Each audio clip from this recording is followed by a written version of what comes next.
Nakabati og kahadlok og kakulba ang mga residente sa FVR Village sa 39.2 Barangay Fatima Jansan. Umanhapit makatigbas ang 17 anyos nga lalaki. Gubikan sa pagsaway kanila atol sa gihimong dula. Atol sa gihimong dula sa basketball ning nakalabayng adlaw alas 9:45 sa gabi. Subay sa investigasyon, samtang nagapaygayon og basketball for a cause nga liga ang organizer nga si Gilbert Cayanong, 40 anyos, nga residente sa Purok 17B Barangay Fatima. Kalit na palong ang kuryente, human nga natarog sa mga bata nga nagadula siya backstage sa basketball court.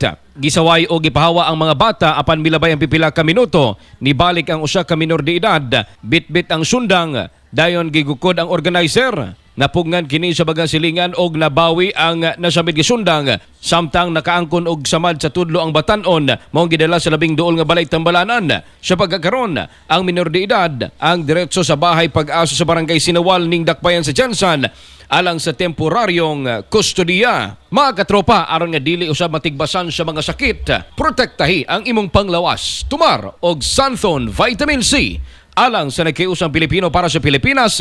Kini si katropang Ivan Polonan, XFM News.